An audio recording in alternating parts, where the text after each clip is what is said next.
Pinakikilala si Michael, isang lalaki na nahihirapan at kapos sa pera kaya hindi makabayad ng renta ng kanyang tirahan. Isa siyang artist sa propesyon. Bukod dito, kumikita rin siya ng kaunti mula sa kanyang sining. Nakikita siyang naglilok ng portrait ng isang napakagandang babae habang nakaupo sa kalye. Namangha siya sa obra maestra nang matapos ito, ngunit handa na siyang magsimula ng bagong painting nang dumating ang isang marangyang kotse, ang pinakamayamang tao sa baryo ang nasa loob. Nagulat si Michael nang malaman na ang kasama nito ay kanyang dating niyang kasintahan. Sadyang ipinapahiya ng mayamang lalaki si Michael sa harap niya. Tinapunan niya ng pera si Michael at pinagtatawanan, dapat sapat na ito sa buong sahod mo sa isang araw. Pagkatapos ay tumatawa sa kanya. Si Michael ay nahihiya at kinokolekta ang kanyang mga gamit at patungo sa kanyang kupas na kotse.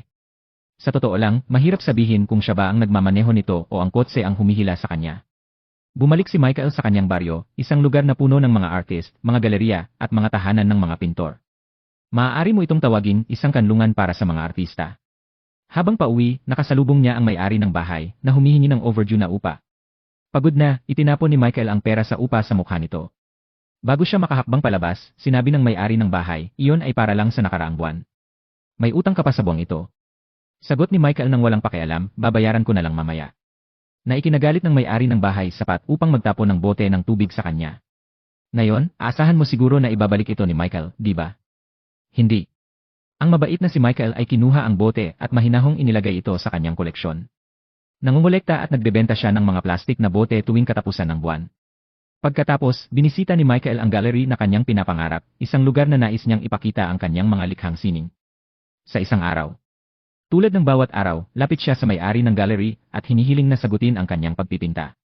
Nagbibigay pa siya ng pera. Ngunit tumawa ang may-ari at sinabi, hindi pa nito masasakop ang 1 metro kwadrado ng pader.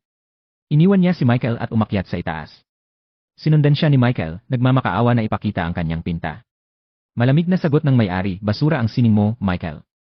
Ipinaliwanag ni Michael ang kanyang sarili, sobrang galing ko na ngayon. Kahit ang girlfriend ko na si Eunice ay humahanga dito. Ngayon, hayaan mong sabihin ko, ang girlfriend mong si Eunice ay bulag. Seryoso, hindi ako nagbibiro.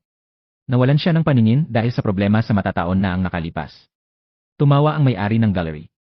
Kaya, umaasa ka sa opinyon ng bulag mong girlfriend. Nawala ka na.